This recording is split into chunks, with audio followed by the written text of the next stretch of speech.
हाय, मैं अपर्णा शुक्ला। कल मैंने आप लोगों को 17 क्वेश्चंस दिए थे, तो मैंने कहा था मैं उसका आंसर सॉल्व करवा दूंगी। तो ठीक है, हाँ, मैं फटाफट आंसर सॉल्व करवा देती हूँ और आप लोग मिला लेना, हाँ, कितना किसके सही हुए कितना किसके गलत हुए मुझे बताना, ठीक है। तो चलो, पहले क्या था, पॉलीयूरिया किस बीमारी में दिखाई पड़ता है?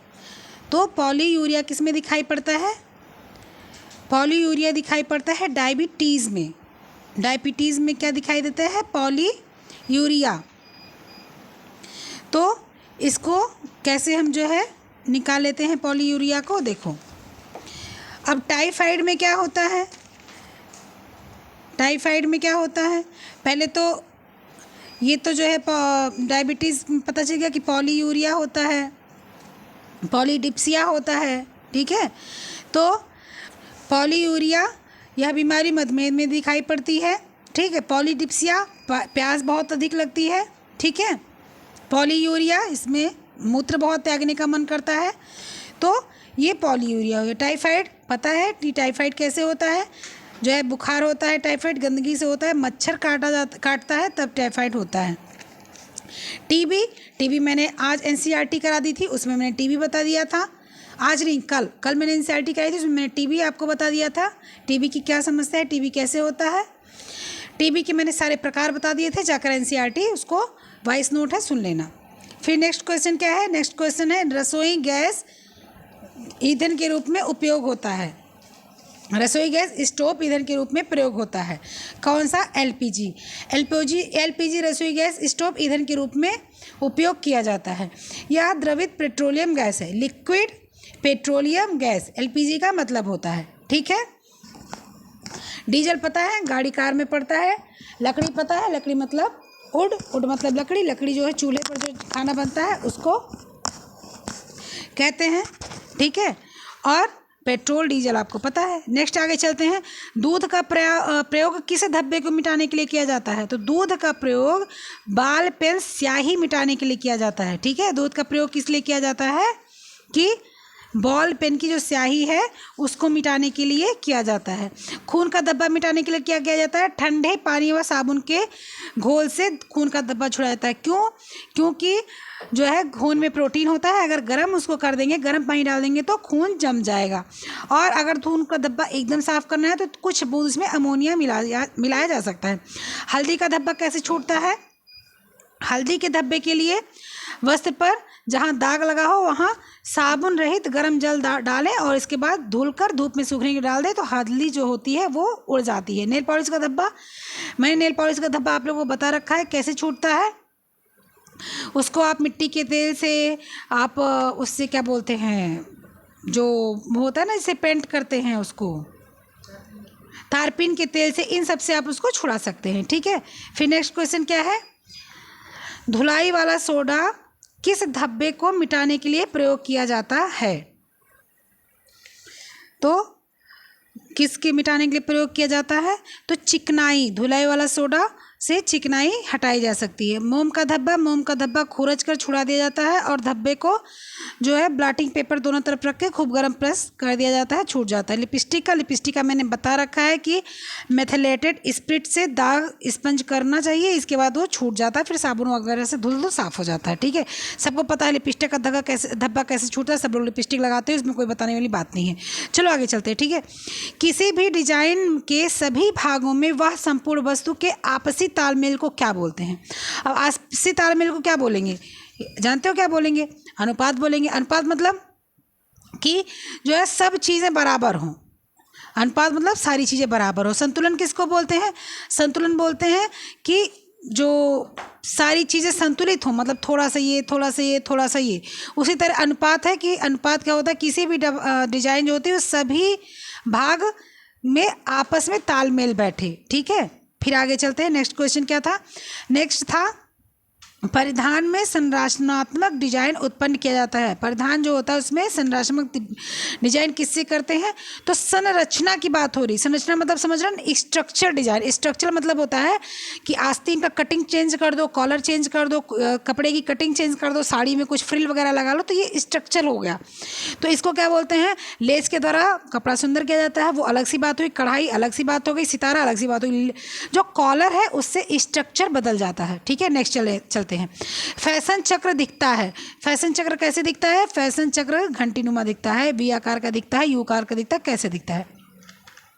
तो फैशन चक्र क्या होता है? घंटी के किसका दिखता है?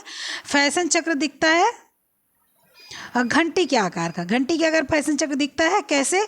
क्योंकि शुरू एकदम अर्श से होता है, मतलब एकदम नॉर्मल से होता है, इस बाद एकदम पीक पे पहुंचता है। पीक पे पहुंचने के बाद फिर धीरे धीरे धीरे धीरे उसको लोग स्वीकार करना कम कर देते हैं। ठीक है, फिर नेक्स्ट क्या है?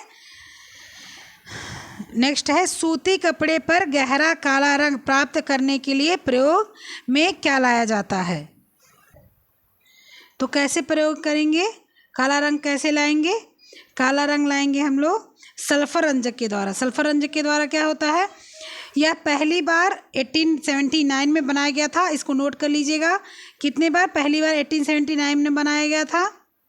गंधक के रंगों का प्रयोग सूती तथा लिनन के वस्त्रों पर किया जाता है। ठीक है, सल्फर का जो रंग है उसको गंधक भी रंग बोलते हैं। उसका प्रयोग कहाँ किया जाता है? सूती पर और लिनन पर किया जाता है। ठीक है, दूसरा क्या है? दूसरा है पहला क्या है? अम्लीय रंजक, जो मतलब फर्स्ट ऑप्शन है, ए ऑप्शन है अम्लीय। अम्लीय क्या है? इसका अंश प्रयोग ऊनी रंजक, ऊनी और रेशम पर किया जाता है। कहने मतलब जो जंतु से प्राप्त होता है उस पर किया जाता है। फिर एंजोइक है। एंजोइक का क्या मतलब? एंजोइक को ही अजोइक भी बोलते हैं। यह रंग नेफ्थोल या रेपिडोजन के नाम से जाने जाते हैं। इन रंग का क्या किया जाता है? चमकीला लाल पीला आदि रंग मिलता है, इसको भी कलर किया जाता है, इससे भी चमक इससे आती है। बैट रंजक क्या बोलते हैं? बैट रंजक क्या होता है? ये संश्लेषित रेशे पर किया जाता है। ठीक है, फिर नेक्स्ट क्या है? ईरी मूंगा किस कपड़े की किस्म है? तो आपको पता है कि ईरी मूंगा किसका है? रेशम का है। रेशम का जो है, जो ईरी है और रेशम मूंगा वो सेकंड मतलब लोएस्ट क्लास का रेशम है। कपास पता है, ऊन पता है। स्पेंडेक्स क्या होता है? वो कपड़ा होता है जो फैलता बहुत है, इसमें खिंचाव बहुत होता है। मोटा आदमी पहने या पतला आदमी पहने कोई प्रॉब्लम नहीं होती, उसका कोई साइज वाइज उतना ज़्यादा मैटर नहीं करता। चलो ठीक है, नेक्स्ट क्या है? एक मोटी महिला के कपड़े में क्या होना चाहिए? एक मोटी महिला जो कपड़ा पहनती है उसका कपड़ा किस तरह से होना चाहिए? बड़े प्रिंट और गोलाकार डिजाइन का होना चाहिए, बड़ी पट्टी बड़े चेक का होना चाहिए, छोटी प्रिंट और अनुप्रस्थ लाइन का होना चाहिए, क्षैतिज और टूटी हुई लाइन का होना चाहिए। तो इसमें आंसर क्या होगा? इसमें आंसर होगा मोटी महिला के जो वस्त्र होने चाहिए वो छोटे प्रिंट और अनुप्रस्थ लाइनों की होनी चाहिए। ठीक है, छोटे प्रिंट मतलब कि उसमें छोटे छोटे बूटे बने हो और उनका जो लाइनिंग हो वो लंबवत हो। अनुप्रस्थ मतलब क्या होता है? लंबवत हो। अनुप्रस्थ लंबा होगा तो वो लंबी दिखेगी। ठीक है, और लेटा हुआ होगा तो और मोटी दिखेगी। तो ना बड़े प्रिंट होनी चाहिए, गोलाकार डिजाइन बिल्कुल नहीं होनी चाहिए। फिर बड़ी पट्टी बड़े चेक नहीं होनी चाहिए वरना और मोटी लगेगी। छोटे प्रिंट और लंबी लाइनें होनी चाहिए।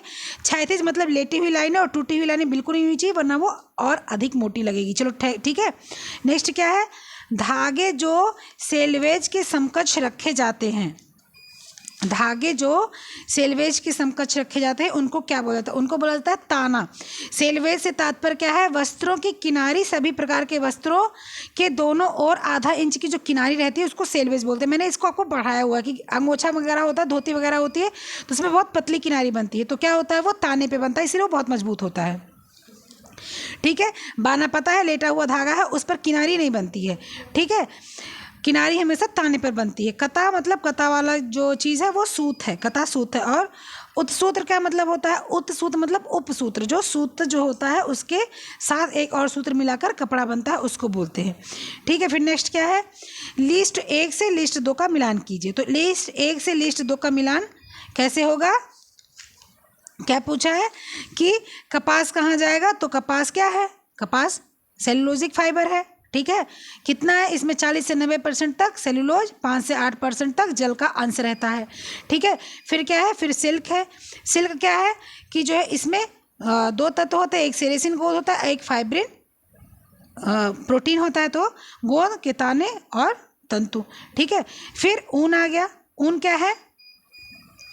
ऊन जो है अनुवीक्षणीय यंत्र से देखने पर कैसा होता है, ये इसकी रचना 3 स्तर पर दिखाई देती है।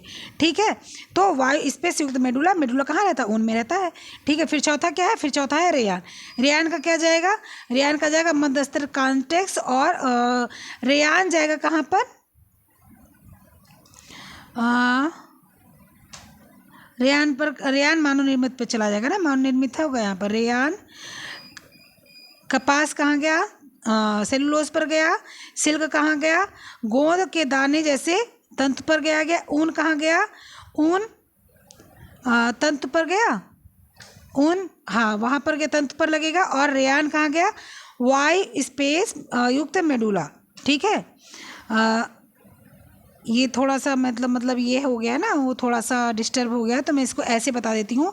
इसका होगा कपास का दूसरा, ठीक है, ए का दूसरा, कपास का दूसरा, और बी क्या है, सिल्क क्या होगा, तीसरा क्या, गोंद के ताने जैसे तंतु।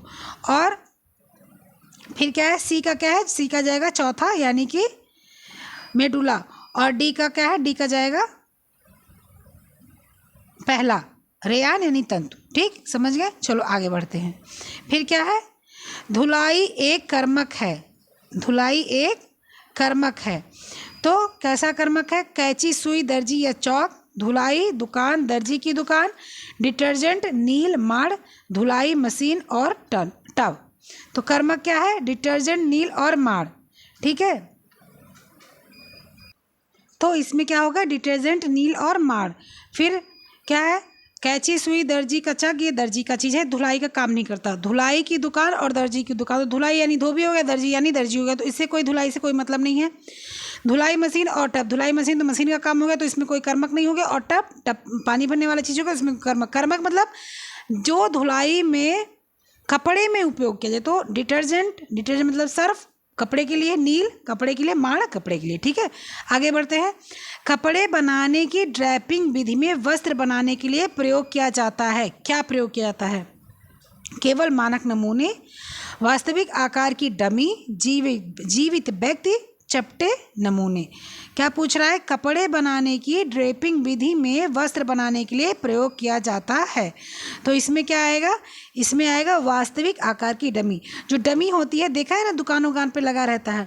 तो जब कपड़े बनाने की मतलब जो ड्रैपिंग की जाती है, तब मतलब ड्रैपिंग मतलब क्या होता है, लपेटना होता है ना। तो जब लपेटा जाता है तो डमी पे ही लपेटा जाएगा ना। केवल मानक नमूने से काम नहीं चलता, मतलब मान के नहीं काम चलता। जीवित व्यक्ति वहाँ पर आपको खड़ा होकर नमूना आपका नहीं बनेगा, मतलब आप ड्रैपिंग उस पर नहीं कर सकते ना। हम मार्केट गए, हम दर्जी के यहाँ खड़े हैं, तो क्या वो मेरे ऊपर ड्रैपिंग थोड़ी करने लग जाएगा, लपेटने लग जाएगा अपना कपड़ा। तो वो कहाँ कपड़ा लपेटेगा, वो डमी रखेगा। चपटे नमूने से ड्रैपिंग वाला काम नहीं हो सकता। नेक्स्ट क्या है, कपड़ों में ट्विल बुनाई का प्रभाव क्या देता है। तो ट्विल बुनाई मतलब पता है ना, जीन्स के कपड़े ट्विल बुनाई से बुने जाते हैं। तौलिया ट्विल बुनाई वाली होती है। तो जीन्स के कपड़े जो होते हैं, ट्विल बुनाई नहीं, तिरछी बुनाई, जो तिरछी बुनाई होती है उसको ट्विल बुनाई बोलते हैं। ठीक है, तिरछी बुनाई को क्या बोलते हैं, ट्विल बुनाई बोलते हैं।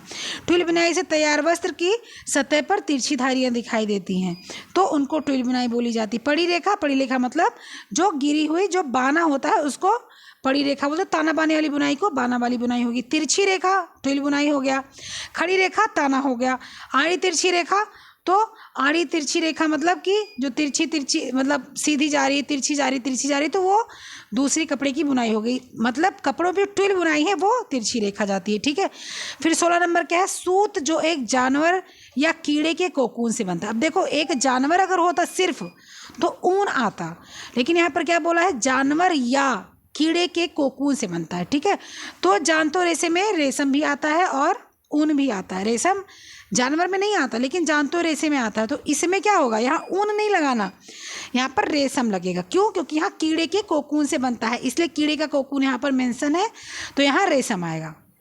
रेयान मानव निर्मित रेशा है, उससे लकड़ी के गुद्दे से बनता है। सेलुलोजिक रेशा है, मतलब सेलुलोज इकट्ठा किया जाता है, फिर उस पर जो है केमिकल बनाया जाता है। सूती पता ही है, कपास से बन रहा है। रेशम पता है किससे बन रहा है, कोकून से बन रहा है। ऊन पता है किससे बन रहा है, कि जानवर से बन रहा है। ठीक है, नेक्स्ट क्या है, नेक्स्ट और आखिरी सवाल है, 17वां सवाल मेरा आखिरी था। पेंसिल तकनीक वह तकनीक है जिससे किया जाता है क्या, परिवीक्षण, बुनाई, सरलीकरण, टेक्सचर विश्लेषण। टेक्सचर विश्लेषण पेंसिल से नहीं हो सकता, बुनाई पेंसिल से नहीं हो सकती, पर्यवेक्षण पेंसिल से नहीं हो सकता। पेंसिल से क्या हो सकता है? कार्य सरलीकरण। कैसे हो सकता है? कोई कपड़ा बनाना है तो उस पर टिक मार्क लगाना है तो हम पेंसिल से कर सकते हैं, तो उससे क्या होता है? कार्य हमारा आसान होता है, फटाफट कैंची से काट लिया, उसके बाद उस पर सिलाई लगा लिया। लेकिन और कोई चीज़ अगर होगा, टेक्सचर से हमें कोई लेना देना नहीं है। और इस ऑप्शन की बात हम कर रहे हैं कि इस ऑप्शन में बुनाई के लिए जो ये ऑप्शन जाएगा सही, वो पेंसिल तकनीक के लिए कार्य सरलीकरण जाएगा। ठीक है, 17 क्वेश्चन के मैंने आंसर दे दिए हैं और मैं इसको नोट डाउन करके डाल दूंगी PDF में, आप लोग उसको मिला लेना और इसको समझ लेना। ठीक है, चलो ओके बाय।